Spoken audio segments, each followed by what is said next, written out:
JT and the Don with your hosts, Jimmy Thompson and Donato Bucci. They're covering the most current issues in sports from the 305 to the 412 and all the way to the West Coast.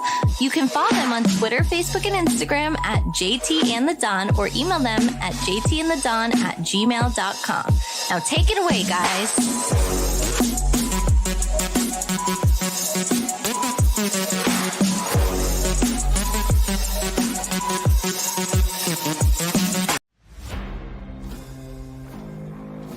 Give them a shot to do what?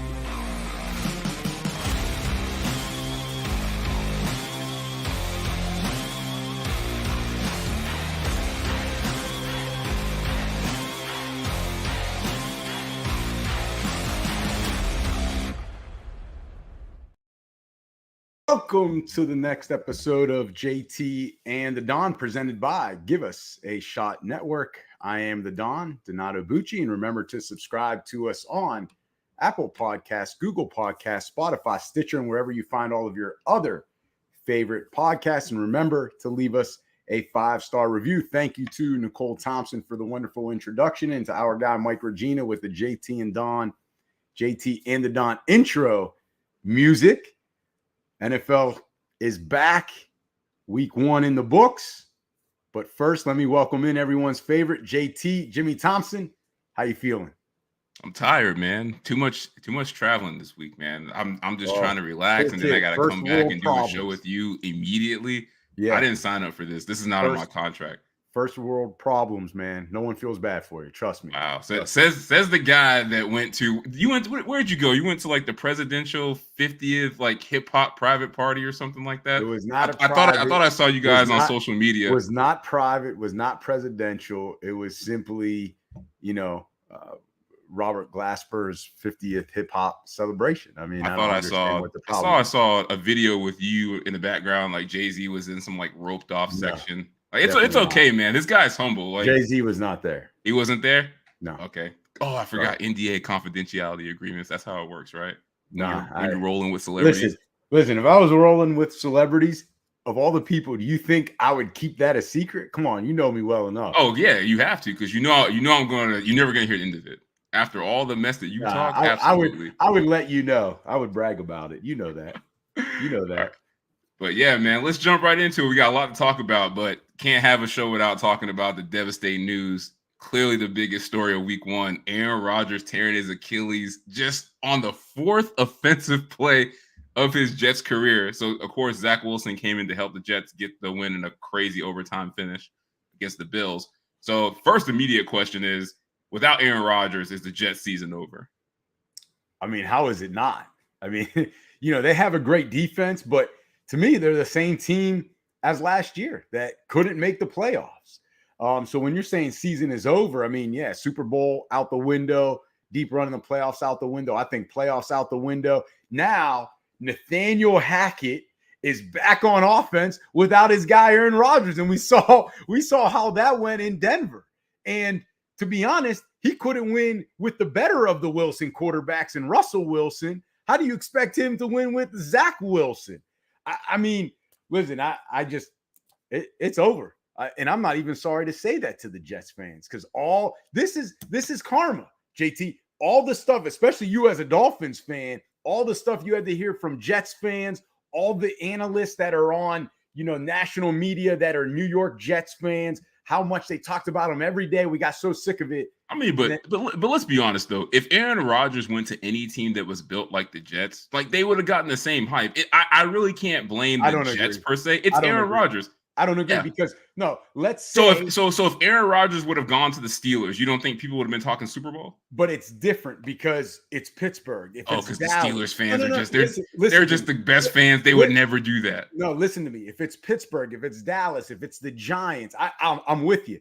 But if this was Atlanta, bro, it wouldn't be like it every day. But because it's the New York media, and because there's a lot of New York media personality fans on the big network that doesn't hire us. I think you're mad at the wrong people, man. I think it's Aaron Rodgers. Everywhere he goes is a circus. Expectations follow. But I do agree with you. But not the way they were talking about every day. It's because it was a New York team. Let's face it. I agree to disagree. I agree with you, though. I do think the season is over just based on the expectations that were placed on this team. Like, they were on Hard Knocks. We saw it up close and personal. Everyone was picking them to win the Super Bowl. So, I mean, without Aaron Rodgers, that's not happening. So it's over because they're not going to win a Super Bowl. They might not even make the playoffs. And we know what this team is with Zach Wilson. So, yeah, it's over, and I feel bad for them. But the other question, of course, you're a Dolphins. I do. No, you don't. I told you this. I know you don't believe me. I feel bad for them because I don't believe you. He got hurt 4 plays in. Like, I couldn't even sit down in my seat and watch it live. Like, it happened so fast. But real question is Aaron Rodgers going to retire? Is this his last time playing an NFL game?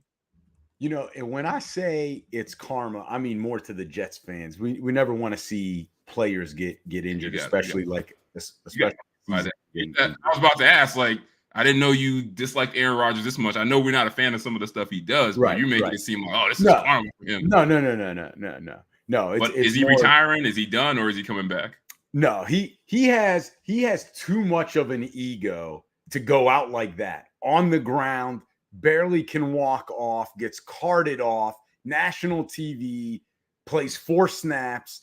Like, he doesn't want everyone to remember him like that. He looked helpless, right? Plus, to me, he's a little too vindictive against the Packers to not play anywhere else and try to prove them wrong. So he'll be back. Yeah, I agree with you. It's just too embarrassing, man. Like, just think about everything that happened in that game. Like, he comes out Monday Night Football opener with the American flag on 9/11. Everyone's like, oh, tweeting the Jets are going to win the Super Bowl. It's just the hype is out of control, only for him to play 4 plays and tear his Achilles. Like, I think he's just too embarrassed. And then you look online, all the memes, all the videos that are out there just making fun of the situation. Like, I mean, have you seen the one where they're like, oh, like Aaron Rodgers 2023 highlights, and it's just him running out of the tunnel with the flag, and it's like, it's over.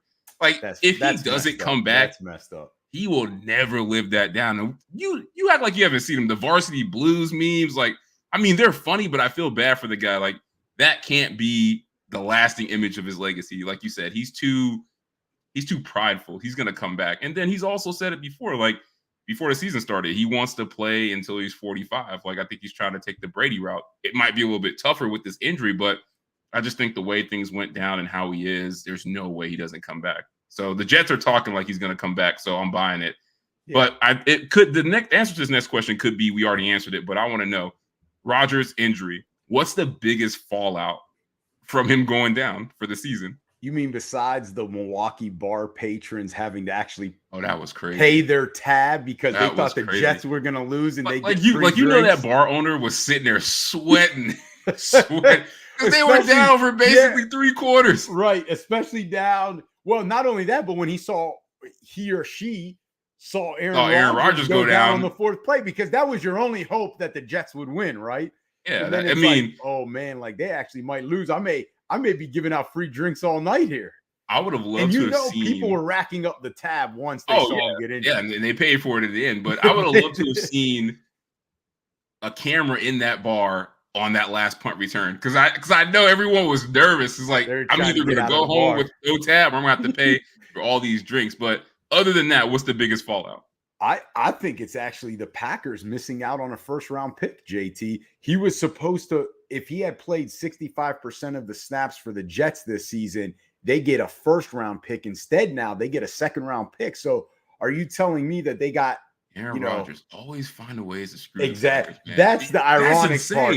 Even when he gets hurt, even when he's in pain, he still somehow can stick it to the Packers. They're gonna have to go back and look at that deal. Like, how did that even make it into the deal? Like, this is not some bum that's unproven that we're trading for. This is Aaron Rodgers. Like, if you want him, this is what you got to pay. I mean, smart move by the Jets. Yeah. I mean, because if he comes back, now they get a high pick. So we'll see what happens. But I can agree with you on that. Mine is a little bit more grim. Is I think this is probably the end of Robert Saleh as the coach in New York, man. Because Aaron Rodgers goes down. I don't think that the Aaron Rodgers move was his move per se, but I feel like when you're a coach and teams go all in like that and it doesn't work out, the coaches usually don't survive that. And Aaron Rodgers kind of already showed that this team is going to be built around him. So if he's coming back, I would imagine that he's going to have a say in the type of coach that he wants because they already brought his guys in. They brought Nathaniel Hackett in. So it's trending toward as long as Rodgers is there, it's his team. And I feel like just Saleh is just wrong place, wrong time. So it was already an odd fit to begin with. I just don't see, if they don't make the playoffs, I don't see them keeping him, especially if Rodgers is coming back. I disagree in the sense that I don't think Rodgers really minded him. And the fact that they still won Monday night bodes well for him because it shows like how he's got the team together, right? They don't necessarily need that superstar. I think the Jets would do themselves a disservice, which they have done plenty of times before. Oh, I agree. I think he's a good coach. I think he's a great coach. And I think how he coaches them this year, let's say if they barely miss the playoffs, I think they'd be crazy to let him go. But it's New York, man. It's the Jets. Like, they're not notorious for making smart decisions. And I can see, especially if other guys are available, like imagine if like Jim Harbaugh is available. Like, I can see them saying like, hey, like, let's go after him or some other offensive guy that's hot on the market. I can see them doing that. Only if Aaron Rodgers is okay with that. But real quick, that's what we'll find out. Before we move on, any fallout for the MetLife turf? We'll get to that. Oh, okay. All right. So now for the rest of week 1 reactions, there are questions that need answered.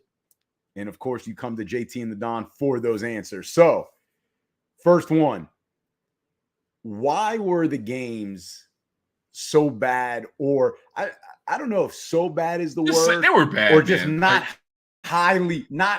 as highly entertaining as we thought they would be. Oh, this is easy. 3 things. 1, bad weather. And I feel like this has become something that's happened not in the as open highly weeks. Entertaining. Yeah. So last year, same thing. This year, same thing too. Week 1, most of the games that weren't indoors had bad weather. I mean, East Coast, all the games were rainy. Even at the Broncos game, it was raining. I think bad weather played into it. Also, let's be honest, a lot of the quarterbacks didn't play much in the preseason, if not at all. Look at Joe Burrow. I think a lot of guys were shaking off rust for not playing in the preseason. And then the third thing is, this is becoming a trend, and I'm noticing this. It's just there's bad offensive line play collectively in the NFL, man. Like, I don't know if it's that the defenses are getting better, but these quarterbacks are running for their lives. Like the elite ones, like Lamar was running for his life. Mahomes, we saw it on Thursday Night Football, running for his life. Josh Allen was getting smacked. We saw what happened to Aaron Rodgers. He got sacked, I think, twice before he got hurt. So Geno Smith, same thing. Guys are running for their lives. So I think those 3 things are what contributed to this down play in week 1. So I think it's 2 things. 1, you touched upon it. No one really plays in terms of the starters in the preseason.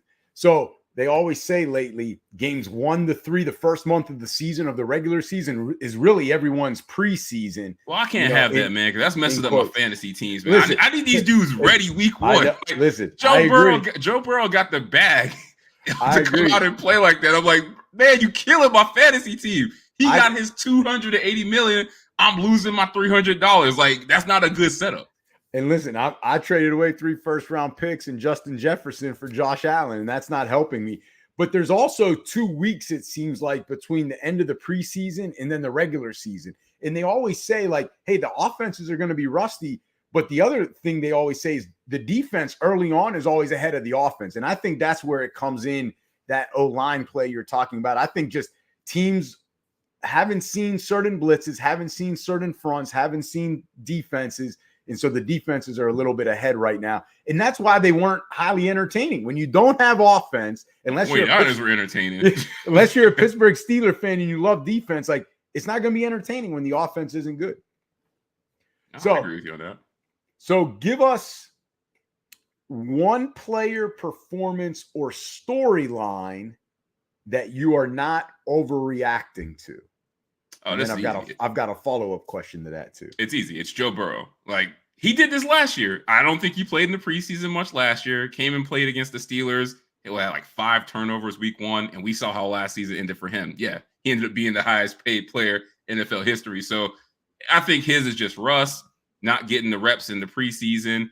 Like, come on, it's the Bengals. We know what they can do. We know what Burrow can do. We know what Higgins and Chase can do. Like, that team's they're going to be a problem. So I'm not overly concerned about Joe Burrow's week 1 performance. So I'm going to go with the team they faced, the Cleveland Browns, but it's not the way you think.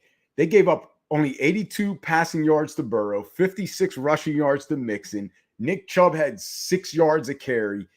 And it's not that I'm saying, oh, pump the brakes on them. What I'm saying is this team's legit. Like, this defense may end up being top 2, top 3 defense. Finally, their defense lives up to what we think they should be. And that's why I'm saying I'm not overreacting to it. Like, me saying they're a top 2 or 3 it's legit. I'm not so people that are saying, oh, it's the Cleveland Browns, it's like, I don't know about that phrase anymore until like I'm believing that they can be that good. I mean, Myles Garrett out there doing basketball moves in the middle of the game and still sacking the quarterback. They might be legit. I hope not. I hope not, but I'm not overreacting to the fact of just saying, oh, it's the Cleveland Browns. Like, no, you've got to pay attention to them. So let's go flip. What is the one player performance or storyline that you're panicking on? You're hitting that red button. Oh, it's easy. Red button. I'm overreacting to this storyline. It's the turf. It's the turf, not just at MetLife, but across all stadiums at the NFL. No, you're panicking on it. You're panicking on it. I'm panicking on it. Like what's the highest DEFCON? DEFCON 5? Like, I'm panicking. Like, this has been an issue for years. Players have been saying this for years, that playing on turf is shitty. It's horrible. It gets us injured more than anything else, more than playing on natural grass. Doctors have come out and said this. There's tons of data and stats, and the NFL just refuses to do it. And I think Aaron Rodgers getting hurt in MetLife Stadium, which is notorious for getting not just players, but teams injured. Remember when the 49ers went to play there, I think 2 years ago? The whole team got injured. I mean, the seams were like ripping up, I believe. Yeah, it's crazy. So I think the NFL moving all their games to natural grass, I think that is what's going to happen. Aaron Rodgers is going to be the catalyst. And that's what I'm overreacting to. I'm convinced the turf is not safe. I wouldn't be playing on it. Like, look at Messi. Like, Messi doesn't play on artificial turf. Like, any place he goes, he played at MetLife. He made them put natural grass down. Like, any place he goes to, he says, look, I'm only playing this natural grass. So if it's good enough for him to do it, like, it should be good enough for these athletes in the NFL too. So however you get it done, NFL, do it. I'm panicking until they do, because I feel like you're going to see more guys get hurt and people are going to be paying more attention to it. Yeah, but JT, I wonder if all players do want grass, though, because some players believe that they're faster and better on turf. I mean, maybe, but I mean, right? Guys want to also survive the season. So yeah, but no one thinks it'll happen to them. And if you don't play for the Giants or the Jets, you need to get on Twitter more, because I feel like for the past 2 years, I've been seeing players tweet about this like nonstop. But I don't know if that's all of them. What I'm saying is that some players may feel like, hey, they're faster on turf. That's all I'm saying. All you have to know is I think NFLPA submitted a request to the NFL to look into updating this. To be great. The right players are talking about it. But this is what I'm going to say to that then.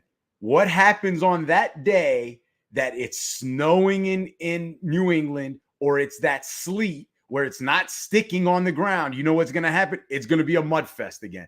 And then players are going to say, we can't play in this. My stats are going to be ruined. Simple. I can't be an outside receiver. Retractable domes. Every team that's not in the South should have one. That's easy. Where you will never get me. You will never get me on that. It's meant to be you just want that boring ass Steelers home advantage. Like, oh, I want the field to be shitty and a blizzard and 10 inches of snow, because that's the only way we can beat Tom Brady. And he still beat y'all. We can't all be lucky. Those games, you're ruining the games. Like, Josh Allen should be playing in the dome in December. Like, that's what I want to see. We can't all be lucky to have grown up and lived in 80-degree weather in December, palm trees, sunny. We ain't got time to go through your grievances, man. Look, you left Florida, get over it. It was your choice. Like, you made the right choice, but you got to stop blaming me for this shit. It's not my fault. Man, I can't get you. So my panic button, Seattle Seahawks. They lost 30-13 to the Rams, who didn't have Cooper Kupp, who to me still have no They don't have a run game. I don't know what the identity of the Rams is yet. And no Jalen Ramsey. Obviously, they traded him. You lost 30-13. It wasn't even a game. Like, your offense didn't look good. You don't know if it's Kenneth Walker. Is he even healthy? Are you going to go Charbonnet? Why'd you draft him if you're not going to play him at all? Like, you sound like fantasy football. It's a mess right now. Hit the panic button. Seattle, you got to start over. You better figure it out soon. If not, that division is better than what you think. I know it's got Arizona, but you saw they played We're Washington supposed tough. to be at the bottom of the barrel too. So you've got 49ers, and now, yeah, exactly. The Rams are supposed to be at the bottom. I don't know if they will be. So, well, I will give the Seahawks a mulligan. They also lost their 2 starting offensive tackles in that game too. So now if they're hurt long term, I'm hitting the panic button too. But I mean, anytime you lose your starting tackles and your quarterback is Geno Smith, like, you're going to be in for a long day. So I think it was just a snowball effect, but who knows? It may happen. Oh gosh, this is a Pittsburgh conversation. So I'll let you answer this because he's agreeing with what you're saying. It won't be a mud fest. So much of the makeup is sand now, not straight dirt. He's saying that the fields will hold up. Osma Bros, that's why I appreciate you, man. Because Don don't know what he be talking about at all, man. At all. Hey, when you get sleet or a monsoon, wherever it may be, hey, come to Washington in the swamp. There's no field in Washington that doesn't get all puddled up, muddied. Can't. All right, man. I'm not having this conversation with you anymore. Can we go to the check down game? Let's go. Since you love this game so much. That's what you're great at. That's what you were great at as a quarterback. Hey, my 5. No. I was opposite. I was good. I was good at the bombs. Check down I had a problem with, man. I was like Jameis Winston. You were getting picked off with the bombs. Yeah, I was like, no. The bombs were perfect. It was the short passes, man, because my guys don't run the right routes, man. That's why we need to practice. For people that don't know, we were in a league together back in probably like circa 2016. This guy throws 6 interceptions in a game. He wants to blame all the receivers. He wants to blame the offense. That was one game, and you're not telling the whole story. I started off that game with 2 deep touchdown passes, and these guys just start not running the routes. See, and that's how I threw picks. Be the quarterback. Be the leader. Take responsibility. Yeah, I took my talents to another team almost. So we introduced this new segment during the NFL preview show called the Check Down Game. So what we'll do is we'll give you a question, and then we'll give you multiple choice answers to pick from, since Don just loves that. So the question today to start off first is, which of these 2 options are you more worried about? So I'm going to read 2 options. Tell me which one you're more worried about and why. So this is easy out of the gate. More worried, Josh Allen or Joe Burrow? Joe Burrow. 2 reasons. I think he's in a tougher division, so he's got to face Cleveland again, Baltimore twice, Steeler defense twice. And this is the main thing. After what we saw with Aaron Rodgers, it's the injury concern. He already had a calf strain, JT, and I know he sat out 6 weeks, but it's like, okay, well, you missed all the preseason, all of the practicing. What's to say it's not going to happen again? I'm more concerned. I'm more worried about Joe Burrow right now, because at some point, I always get nervous about when catches up to you.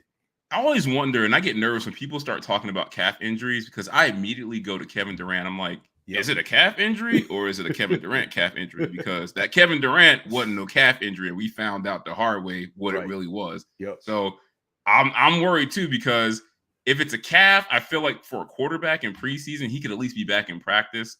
Was some of it the contract? I don't know, but is it more that calf that's an Achilles? That's what I agree with you on that. I'm worried about it, but you're wrong. It's Josh Allen, and it's the same thing I told you last year. I was right, and no one listens to me. It's the same thing I told you last year. I made this exact point on our show last year, and everyone was like, "Oh, Jimmy's a hater. He's overreacted." And I'm gonna say the same thing.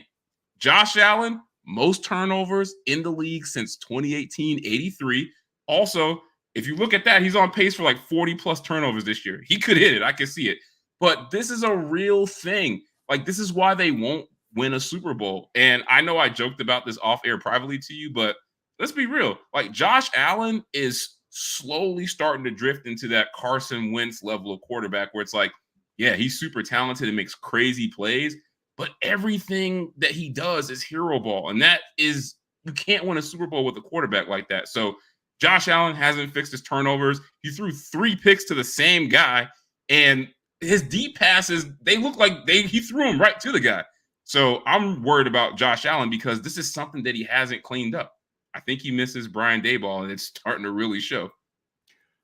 Oh, this should be interesting. No. Before you go to the next one, this is JT said, I've been saying it for 3 years. Meanwhile, the last 3 years, he's been like the number 1 ranked quarterback. But anyway, outside of fantasy or real life, it doesn't matter. Both. It does matter. If you ask anybody, they taking Josh Allen. But other than Patrick Mahomes, But the other thing too is if you want to be worried about him because he doesn't have an OC and because his offensive weapons are trash, then fine. But don't come here and say that I've been telling you Josh Allen's not that good. Like that's false. Because if he was on Cincinnati, I said that Burrow this is a problem for him. I never said he was trash. And if Burrow was in Buffalo or on Buffalo, if Burrow was in Buffalo, they probably would have a Super Bowl by now. No, they wouldn't. Yes, they would. That's where we disagree. Totally. Because you're the same person that said Zach Taylor was a trash coach, and Burrow took them to a Super Bowl with him as a coach. You said that. We're going to see what Zach Taylor is worth right now. We're going to see because he may not have all the weapons defensively anymore. And now teams are starting to figure out offensively because they have no run game. So we're going to see how good Zach Taylor is. Let's also be honest. I didn't bring this up in the question where you asked why the week 1 games are so bad, but this is like a long-term thing. And I think we've talked about this maybe a little bit in the past, but let's be real. Another issue with these quarterbacks is Patrick Mahomes has essentially ruined the deep ball for NFL offenses because they watched all those years where he would just throw deep balls to Tyreek Hill at will. And what did teams start doing the next year? They start playing that two-man deep safety and just like, hey, look, we'll live with everything underneath. And then you saw it with Josh Allen. He had that one season where he was just killing everybody with deep balls. And what they do, put the two safeties back there. And he hasn't been the same since teams started playing him like that. And I think that's what just teams are doing across the league is, look, we're not going to let you be this deep. And we're just going to make you do everything underneath, which is harder than people think sometimes because that's where everything is crowded. So long-term, that's also a problem is that Patrick Mahomes just forced everybody to play two safeties deep. So, I think that's a long-term concern. But let's go to this next one. Speaking of Mahomes, more worried about the Chiefs or the Ravens? I'm going to say Ravens. 2 reasons. The Chiefs, we know they can do it. We've seen they can do it. I'm not going against the Chiefs ever again as long as Mahomes and even if they lose for the first time in September since Obama was in office, you're still not going against them. I'm still not going against it. I know our guy Bieniemy's not there anymore, but hey, is Andy Reid still there? Yes. Is Patrick Mahomes still there and healthy? You doing this line again? But here's the thing. Here's the thing you don't want to say. Is Matt Nagy back again? Yes. Is that a problem? They had success, though. They've had success together. I'm telling you right now, the Chiefs, I'm not saying it's him, but the Chiefs on the Thursday night opener, but I'm saying like the Chicago Bears to me. Like, I'm just saying, like, Mahomes looked like Mitch Trubisky, and it might not be Mitch Trubisky's fault, but I agree with you. There's another reason. I'm not convinced. Everyone wants to just think, hey, we can throw whatever coordinator and the quarterback's going to gel. And it's like, I don't know about that because does Lamar Jackson like the system? Does he feel comfortable in it yet? Like, yeah, you got him all these nice, shiny, new toys to play with, but hey, is he ready? Is he ready to play in Monken's offense? Like, it might not be a good fit for him, but we'll see. Like, that happens sometimes. And I don't think that's the quarterback's fault. It's you got to know your personnel. Yeah, I agree with you. It's the Ravens for different reasons. One, it's just too many injuries. And this is a team I picked to win the Super Bowl and wait for it to blow up in my face week 1. Like, they didn't even last a half. Like, J.K. Dobbins out for the season with an Achilles. They lost 2 great starting offensive linemen. My guy, Tyler Lindenbaum, and Ronnie Staley's hurt again. So, like, they have no offensive line. And I think the safety Marcus Williams got hurt again. He got hurt last year. Like, at least with the Chiefs, I know Kelsey will be back. And let's be real, the Chiefs defense without Chris Jones, they actually look good against the Lions. They look better than I thought they would. Like, everybody thought that game would be a shootout because the defenses wouldn't be good. And both the defenses showed up. So if the Chiefs D can play like that without Jones and now they get him back and they get Kelsey back, they'll look much better than Thursday. But I don't think the Ravens could look better because they've lost so many key pieces to injury. So I'm definitely worried about them. Oh, we got to talk about this because I know you're heavily invested in this one. More worried. Seahawks or Commanders? You got to stay true to your word. I gave you my answer. It's the Seahawks. Like, I told you, I don't think the NFC West is as bad, and they've already lost to a team they were supposed to win against. And listen, I like their weapons offensively, but how are they using them?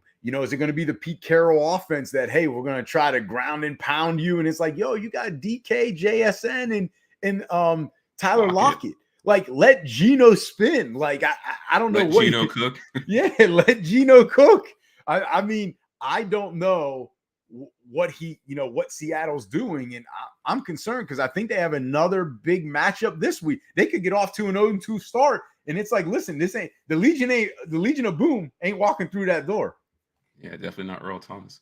I disagree with you. I think it's the Commanders because they barely beat and struggled against a team that's openly trying to tank. Like, they signed Josh Dobbs off the street like a week before the season, and the Commanders had problems with this team.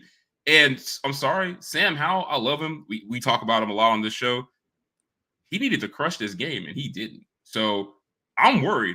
And I think with their performance, Bieniemy stock kind of took a little bit of a hit too. So the Commanders, until they show me something, and this might have been their easiest test they'll have this year because look at the division. You saw what the Cowboys did to the Giants. Like, I saw the Giants. I don't think Washington's worried about the Giants. They got to play the Cowboys twice. The Giants have a good defense, and Philly still got a good defense. So if they couldn't do it against Arizona in convincing fashion, I'm worried about the Commanders for the rest of the season. But JT, it's what we went back and said. It's the first game of the year. Like, tell that to the Giants. Tell that to the Giants because their fans are panicking. Tell the Giants fans, it's one game. They got their ass kicked on primetime television. But there's huge differences between Seattle, the Giants, compared to Washington. At those two places, Seattle and the Giants, same quarterback as last year, veteran quarterbacks at this point, and veteran coaches.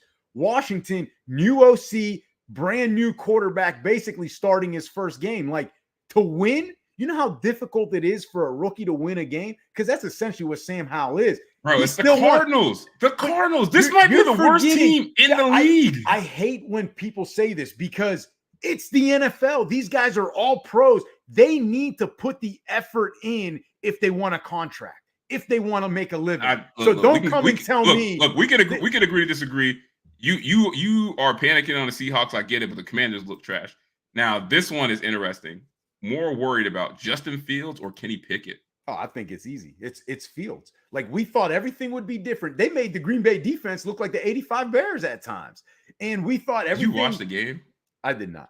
No, I legit want to know because I didn't get to watch the game. I've only seen some highlights. They did have it on in the DC area. I did watch some of it, and I was switching between like the Chargers, Dolphins. So I didn't watch all of it, but I mean, the Bears never got in a rhythm. And it's like, it looks like the same Bears.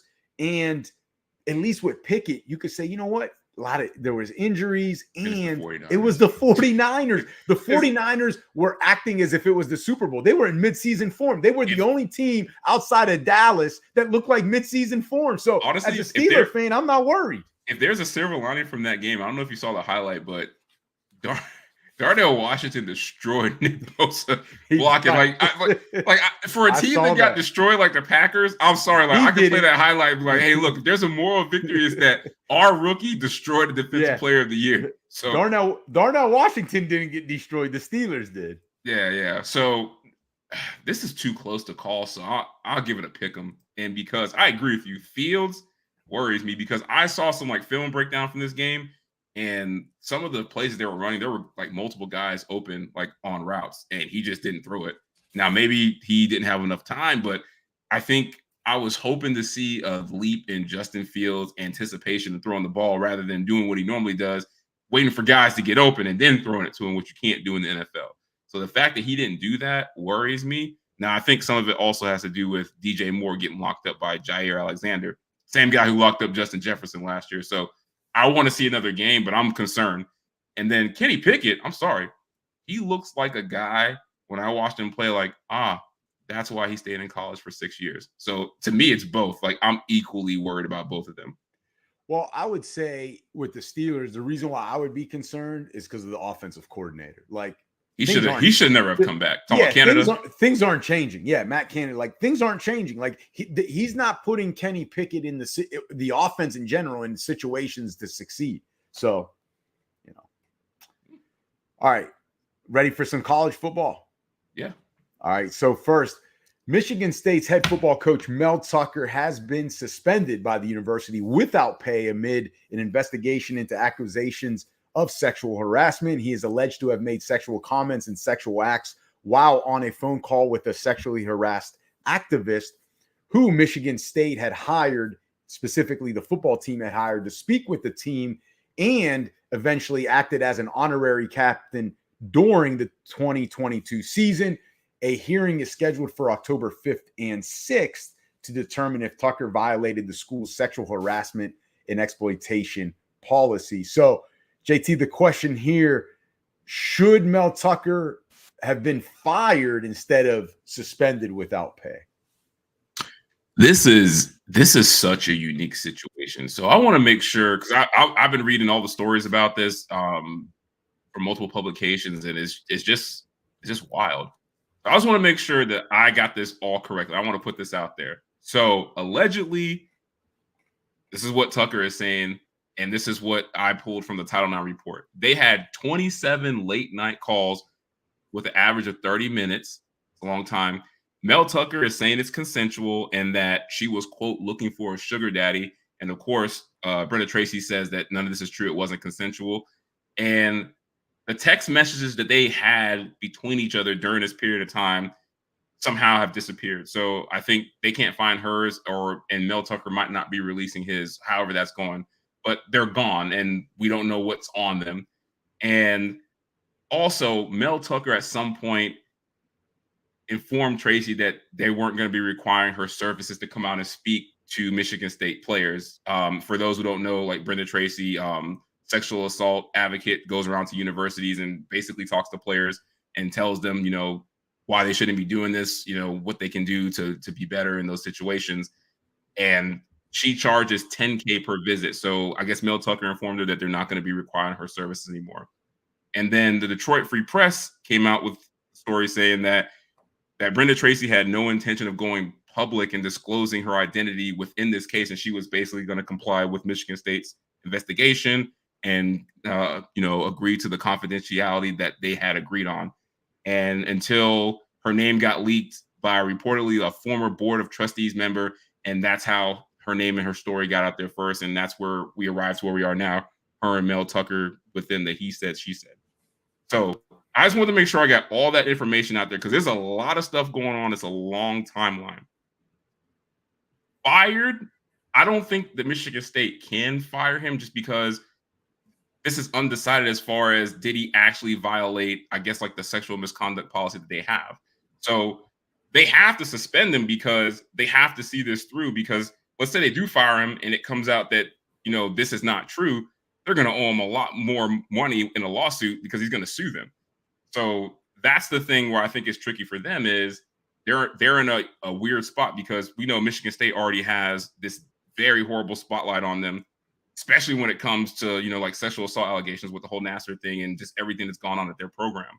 So they're in a very difficult situation. Now, I will say this, and maybe you'll ask me a follow-up question, but I'll let you answer, and then maybe we'll get into, what do you think about just the situation in general? Like, do you think this is something that actually happened? Do you think, Mel Tucker is telling the truth? Do you think Brenda Tracy is telling the truth? But I'll let you answer, should he be fired instead of suspended?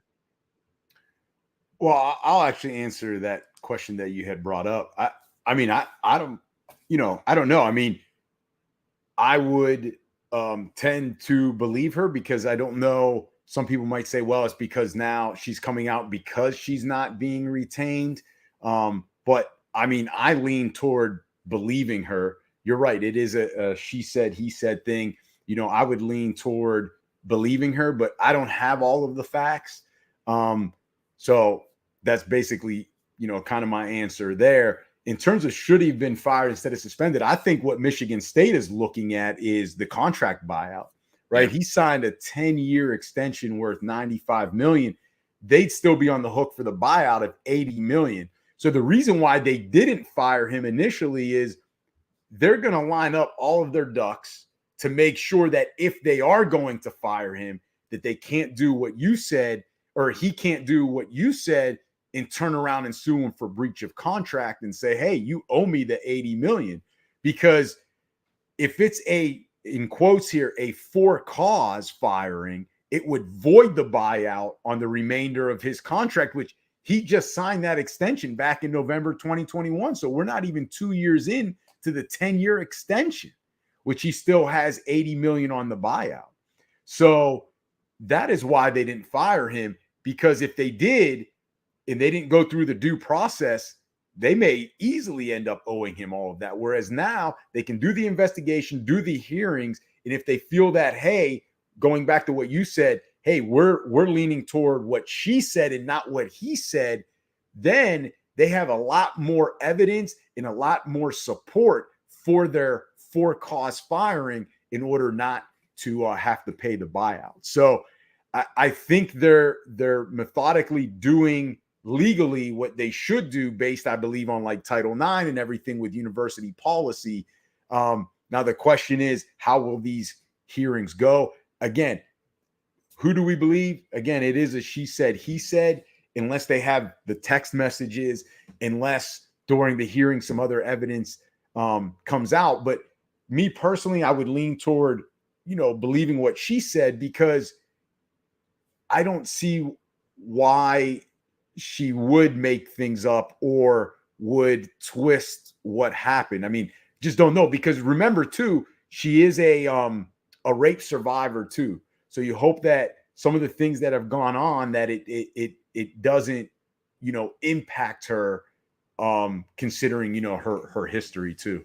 Yeah. And I think that's the part where people are being very careful. To me, when I look at, because I've been just reading up on, everything that's been coming out, to me, if anybody really looks suspicious to me, I think it's Michigan State. And it's just because I think there's two things going on that are being merged together. The one thing is, we've already talked about, was this interaction between her and Mel Tucker consensual? And I think that's what it comes down to. And I think it's very hard to prove, whether it's she's telling the truth or whether he's telling the truth. I think the thing that's kind of in his favor is that it was over the phone, and they talked multiple times for long periods of time. And when you brought that up, I'm sure people are like, "Oh, they've talked 28 times, half hour each time." But but you're assuming all 28 times were sexual times. So right. And what I was going to say was, hey, there has been a professional work relationship going for almost a year and a half, 2 years, and she has come to Michigan State multiple times. So, but I did read that those calls in particular were after work hours. So, I mean, but JT, each situation is different, because that could be like if me and you work together, we're talking after hours. So, but JT, when you're a college football coach like he is at Michigan State, you don't have work hours. Exactly. He's like 24/7. You're dealing with player issues, injuries, media requests, like. And I think that part of the details is, I think in the court of public opinion, I think that's what's having people maybe side with Mel Tucker a little bit more, because in people's minds it's like, well, if he did it the first time, why'd you call him 27 more times? Because that's what I've seen online. But the 27. I want to know the context of all those conversations. But I think that is what's helping Mel. Now, the one thing I will say that is I don't think it necessarily helps him, because if someone's logical about it to say, hey, first 27 times, it was about work, it was about public speaking, it was about how players can be better, and then that 28th time he crossed the line. Or could it be this? I think people are finding it logical because I think they're buying the story that they had a consensual relationship. And I think that's what people are believing, and that's why that 27 calls is kind of triggering people. But we'll find out. But the Michigan State part, to me, is the most damning. It's a bad look. It's a bad look, because this looks like a setup. So basically what I read is, when this investigation started, they replaced some members on the board of trustees. So I'm assuming somebody got fired. And apparently that person that was removed from that job is rumored to be the one that leaked these names to the press. So if a Michigan State employee that's on the board of trustees is privy to what's going on with this case that has not been made public, and both parties have agreed to keep it private while they conduct their investigation, and then now it's in the public, well, this sounds like you're trying to find a way to muddy Mel Tucker's name to get out of that buyout. So to me, Michigan State looks the worst, because that's the one thing consistently across the board that I see everyone agreeing on, is that Michigan State is trying to find any way to get out of this contract. And to me, I feel like if Mel Tucker is 100% guilty of something that I'm saying, like, look, I know for sure he's guilty of, is being not smart and not reading the room. Like, you've looked at the message boards for 2 years. Like, people have been saying this contract is ridiculous. They want to see how they can get out of it. Like, that has been out there. And then the other thing is, You're married, and you know that's a bad look, and it's at Michigan State. Like, you're having an inappropriate relationship with an employee, you're married, and people don't want you to have this contract. Like, he's got to be able to read the room better and not put himself in that situation. So I think it's a he said, she said. I think we'll see what happens, but I think Michigan State looks horrible in this situation. And like you said, I think that's why they haven't fired him yet. They really got to get their ducks in a row because they're playing with fire right now, and they could end up owing him more money than they would if they would have to just buy him out. Yeah, well, I think the whole contract is what they're trying to get out of as well, and maybe this ends up being the for cause that they were looking for. I don't know if it's a setup or whatever. It feels like one. I'm just being honest. It feels like one. I mean, that would be like then she's part of it, and it's just, no. I'm not necessarily. I don't think she's a part of it. I think Michigan State is being opportunistic with the situation, and I don't think. But they wouldn't need to have leaked her name. I mean, either way, it wouldn't. You know what I mean? Like, I don't know, but well, if their names don't get leaked and they settle this privately, like how do they get out of the contract? Like, I think the only reason that they are gaining steam to get out of this contract is because now this story is out in the media, it's out in public. But if they wanted to get rid of the contract, they wouldn't have it go away quietly. But they have to do an investigation. She hasn't filed a civil suit against Mel Tucker, has she? I don't think. Not that I know of. Okay, so the allegations were brought to the university. They now have to do their due process. It would be like anything. If a student came to them with similar accusations, they can't just sweep it under the rug. We saw that happen at Baylor. That's the whole thing. Like, that's why they need to do this. This is a very, very unique case, and I guess we'll see what happens. But I'm just saying right now, Michigan State, you look bad. Please do your due diligence and make the right decision, and we'll see whatever that is. All right, so you ready to go to college football recap? I know you've been waiting for this. All right, so we're heading into week 3 of college football. Let's quickly go back over the past 2 weeks by playing the college football version of the check down game. So we're going to start this off with a bigger surprise. Oh, I know you love this. University of Miami Hurricanes, yes, the real Miami, not that one in Ohio, or Texas A&M. Oh, the bigger surprise is Miami. We've seen this from A&M. Top 25, number 1 recruited class, number 2 recruited class, Jimbo Fisher. They brought in a new OC. It's going to be great. And what they do? Nothing.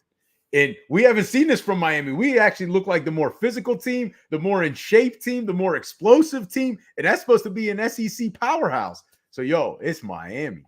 I agree with you. It's Miami. And I knew we were better than that team when we were getting targeting type hits and they picked up the flags for us. I'm like, oh, Miami's got respect now. The refs are like, yeah, you're the better team. But you're right. Like, everyone knew A&M was on the verge of collapse. So that's not a surprise. What really shocked me with Miami is, we talk about this all the time, these are the games that Miami will lose over the last decade. Like clockwork. It's a ranked opponent, tough game. We're going to find a way to lose it. And what do? As the game goes on, and you laughed at me because I texted you in halftime. And what did I say? I said Miami will win like 45 to 28. You're like, you're just gloating. I don't listen to you. Yeah, you don't. You should, because I'm always right. And what do? They proceed to come out and dominate the second half. That is probably the best half of football I've seen us play in 5 or 6 years. So definitely Miami probably since the Mark Richt 10-2 season. Yeah, since that fraudulent 10-2 season that doesn't fit with everything else. I don't know how we did that, and just to lose to Pitt on Thanksgiving. But yeah, I agree with you. UM, bigger surprise.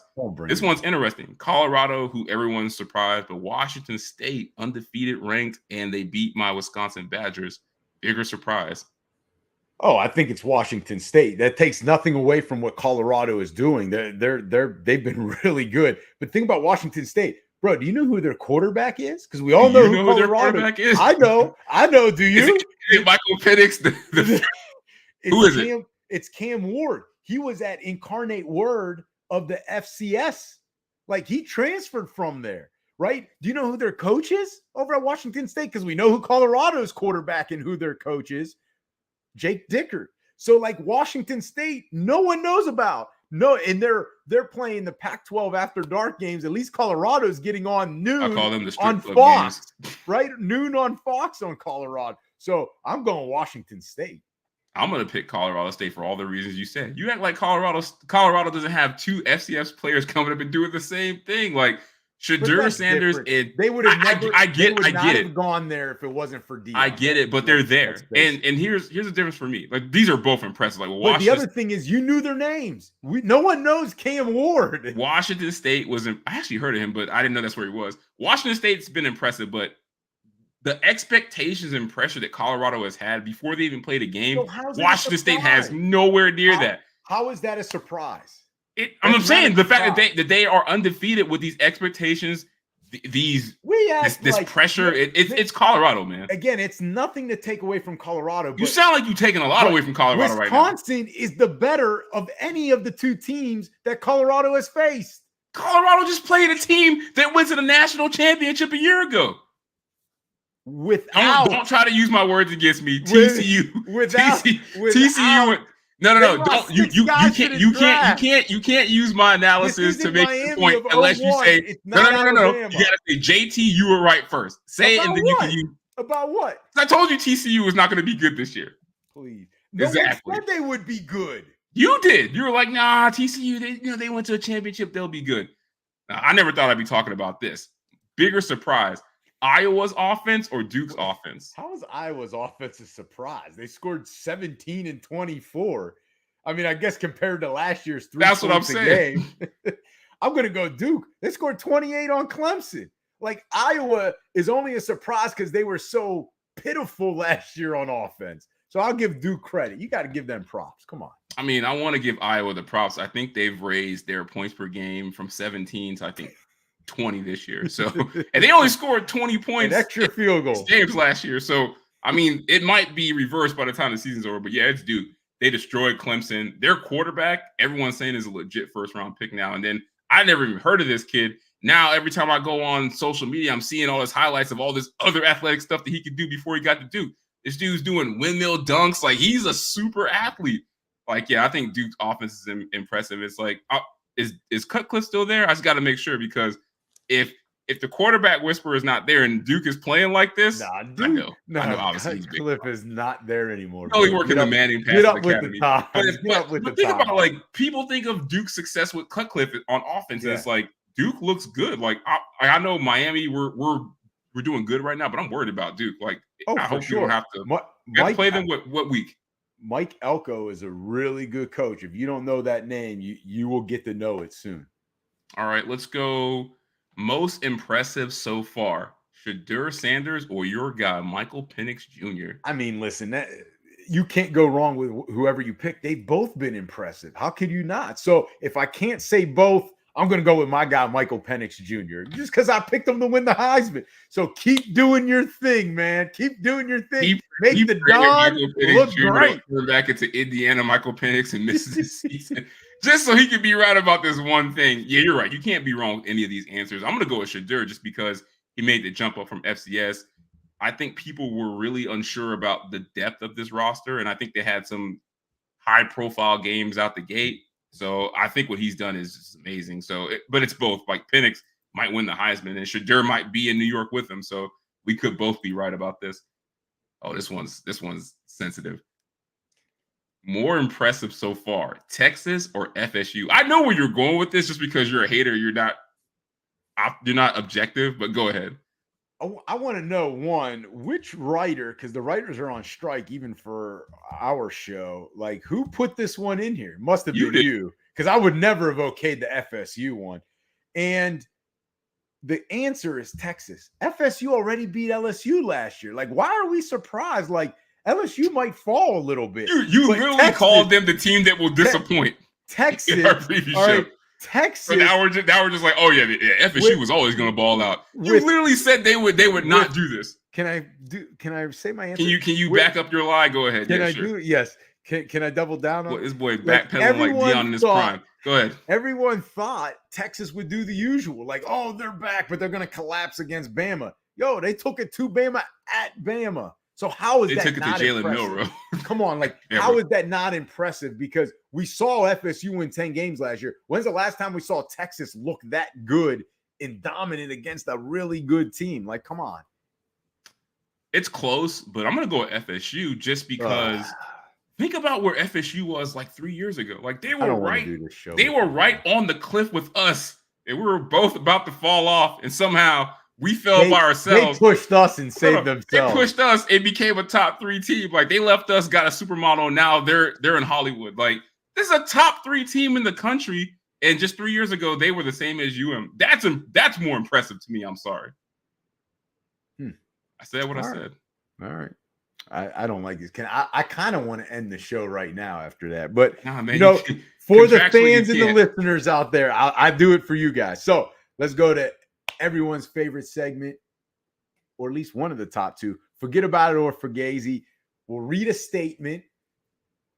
If you agree with it and it's a hot take, you say forget about it. If you don't agree with it, you don't like it, you say Fugazi. All right.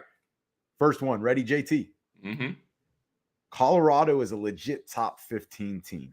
Oh, forget about it. They have 2 dynamic top 15 players, and that team is only going to get better. They're definitely top 15. That's Fugazi. You go look at their schedule. They're not finishing in the top 15. They've got Oregon, USC, UCLA, Washington State, Utah, and Oregon State, all ranked teams. Now we're going to see Colorado, what you really mean. He's like, now we're going to see if Deion's for real or not. Now we're going to see if Shadur is better than Michael Penix. Listen, do they play Washington this year? No, they don't. Damn. Listen, I know Deion's a really good coach. There's nothing for him to prove in my opinion, because he's a great coach already in the short period of time. I'm just saying, as a team in general, we know how good Shadur is. We know how good Travis Hunter is. It's nothing against them. I'm saying as a team. Can their defense hold up against Caleb Williams? I don't know the white boy's name, but he wearing number 43 back there. He making plays. I'm telling you, man. That's the big 3 right there. Number 43, Shadur and Travis Hunter. I like it, man. I'm buying it. The real guy is Jimmy Horn Jr. Look out for that guy. He's good too. Oh, I know you're gonna love this. Josh Allen and the Bills Super Bowl window is closed. Forget about it or Fugazi. You can't go through a show without talking about certain guys. I haven't talked about this man all week. You just talked about him back in the show. Second segment. He played like such shit on Monday Night Football that there's no way we couldn't put it in the show. I don't want to talk about Josh Allen. Listen, it's Fugazi. The window is never closed with Josh Allen. The window is closed because of that coaching staff, in my opinion, in the lack of weapons. So if you want to say that window's closed, sure. No, I didn't say is it closed because of, I'm just saying, is for him and the Bills, is it closed? I'm going to say no, because even if that window closes, they should be able to rebuild around it. I'm going to say forget about it. And I know I talked about this before. I feel like the turnovers with Josh Allen is a problem. It always has been. It's getting worse.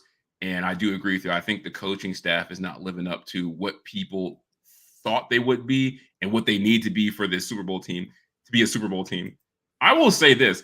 Nothing has changed since last year. And I know I called him Carson Wentz before, but you know what this feels like to me? No. I feel like the Bills are heading toward like that Phillip Rivers territory with the Chargers. Like, he's always great. That team always has talent, but something always happens where they just can't get it done. And it might not be the injuries that the Chargers had, but it just seems like the Bills are heading for like a Phillip Rivers situation with Josh Allen. And I don't think they're going to win a Super Bowl. So I do think it's closed for that reason. These are supposed to be kind of quick. All right. All right. So next one. Coco Gauff is the next generational superstar in tennis. Forget about it. Like, what you know the Italian words. What's stronger than forget about it? What can I say? Give me something I can say. Like, man, I don't know. Forget about it. It's good. I put this on a Furtada that she is generational, man. Like, you watch too much Donnie Brasco. Forget about it is not Italian. It's English. That is English. Nah, man. You need to give me an Italian word that is stronger than forget about it, man. Like, yeah, she's generational. Like, she's got 2 Grand Slam Finals appearances, 6 WTA singles titles, including the U.S. Open, which she just won, 5 doubles titles, and a sponsorship with New Balance, all at 19. Like, that's insane. Like, this is literally Serena Williams all over again. And guess what? She has more titles than Serena Williams did at 19 years old. So that's how you know she's special. And then, of course, if you watch her, you see the speed, the power, and you just look at everything that she went through in this U.S. Open, like with the open match, with the girl breaking the rules, taking too long to serve, acting like she wasn't ready for her serve. And it's just like, I just look at how all her opponents broke down character-wise, and that just tells me, like, look, there's just nothing you can do with this girl, and she's a problem. So the fans and the tennis greats are already embracing her like she's like the next generational superstar. So I'm gonna defer to their expertise, man. I think she's it. She's the next. She is gonna be tennis for the next 15, 20 years. I don't gotta listen to the expertise, the experts of tennis, whatever. Just look and watch, right? And she's won a title, like you said. It's easy. It's forget about it. It's forget about it. I think she changed something after Wimbledon, and she has been on a hot streak, and I think it can keep continuing. She's always willing to work hard and to get better. And at 19, to be able to have that in you already, that's amazing. And it can only keep going up from here. So easy, forget about it. And I think she has like the mental makeup to deal with everything that's going to come her way with this success. So I'm excited about Coco Gauff, man. It's going to be we get to see another GOAT for the next decade or more. That would be nice. Yes. All right. I know you wrote this one. Texas is back to 2005 and 2009 levels. So what we mean by that, 2005, they won a national championship with Vince Young. 2009, they played Bama in the championship game with Colt McCoy, got knocked out. So is Texas back to those levels? Forget about it or Fugazi. Listen, man, this is what happens when the writers go on strike. You allow the Don of sports to just write whatever he wants. You're going to be in trouble. It's forget about it. I've been talking about them since the college preview show with our guy, Coach Cassidy. I've been telling you Texas is back. No one wants to believe the Don. He can look into the future and predict it in sports. Yo, this man is victory lapping after 2 weeks. Michael Penix in Texas. Like, he owes you a percentage of whatever check he gets paid, because like he's going to ride y'all to the promised land. You are dependent so much on Texas and Michael Penix. As exciting as Texas look, this is Fugazi for a few reasons. Wow. One, there's no Vince Young. You just don't want to see me be great. No, of course not. There's no Vince Young walking through that door. Like, we're talking about a top 10 college. Yeah, they got Quinn Ewers. Top 10 college football player of all time. Like, I need to see more from Texas than beating a declining Nick Saban to say that they're back to championship levels. Because you forget how good that 05 team was. Like, they beat USC. Like, that is probably the greatest college football team to never win a championship, up there with Miami, with the Miami team. So I don't think they're back to that level yet. So I think it's Fugazi. All right, these are supposed to be quick. Remember that. The SEC is not a top 3 Power 5 football conference. Oh, Fugazi. And their teams are 2-0, and those 2-0 teams don't include Bama and LSU, which we are thinking are top 10 to 12 teams. If anything, it shows that this year that they have more parity in the SEC. So, yeah, there's no way they're a bottom 3 Power 5 conference. I thought you might say forget about it. No, it's Fugazi. They still got 5 in the top 25, and don't forget, they still got the defending champ Georgia or the 2-time defending champ at this point. They got the expansion NFL team in the Georgia Bulldogs. That's right. And I'm sorry, like Bama, as much as we want to harp on them, they didn't look like they were just going to go off the rails against Texas. Like Milroe, I think he had some up and down moments, but I mean, if they work with him, like I think he's going to be pretty decent. They'll struggle in the big games, like against Texas, the way they did against Texas, if they have to face a Georgia or like a LSU, I think later in the season. So they'll struggle with that, but they'll be fine. So weekend predictions, last segment, favorite segment for everybody. And I also got our NFL expert, Kendall Calhoun, King Ken. Oh, you must be trying to win some money. He's really keeping up with the records this year. His prediction. So we haven't done any college predictions, and we won't this week. We just felt, hey, you got to be worthy of games. Unfortunately, week 3 of the college football, not the greatest schedule. So we'll go back next week. We'll figure out the first week of college football game record between JT and myself and Coach Cassidy. We didn't do I know I had some surprise upsets on there. I know I had Colorado beating TCU. So I know nobody had that. We didn't do last week's NFL week 1 game. No one wants to hear about your record right now. We didn't do week 1 NFL games, but we're going to do week 2. So, JT, first one. Picks were trash. Ravens at Bengals. I bet you if you would have did picks last week, you would have picked 0 winners. You just get off to that start, just like fantasy football. It's all downhill. But as the season goes on and I start to analyze and compute everything, I catch fire. 2-week fire at most. You All right, know go ahead. that. What are the games? Ravens at Bengals. Ravens. I think they bounce back. Ooh, I actually have them too. And King Ken also has the Ravens. All right, It's Lamar, man. for the Ravens. It's Lamar, I believe. Chiefs at Jaguars. Ooh, that's tough. I'm going to go with the Jags because I don't know if Travis Kelce's going to play this game. If he does, he's going to be very limited, and I see what the Chiefs look like without Kelce, so I'm going Jags. So I'm going to go Jaguars as well. King Ken said the Chiefs if Kelce plays. Well, sorry, King Nah, Ken. we don't get We don't do that. We don't get mulligans on this show. You gotta pick with your chest, man. You're going with the Chiefs. We've got you locked in for the Chiefs. Sorry, bud. All right, 49ers at Rams. Oh, 49ers. Did you just see what they did to the Steelers? We all have the 49ers. Jets at Cowboys. Oh, God. Whoa. Out of all the games, why are you putting this one on Hey, here? they're Zach both Wilson. 1-0. They're Zach both Wilson 1-0. versus the Cowboys defense. They're both 1-0. They might call this game at halftime. Wow. For the Jets or the Cowboys? Yeah, for the Cowboys. All right. So all three of us, myself, King Ken, JT, have the Cowboys. Dolphins at Patriots. All right. So JT goes Dolphins. Kendall and myself go Patriots. So we'll see. There's a chance there. All three of us picked 3 games.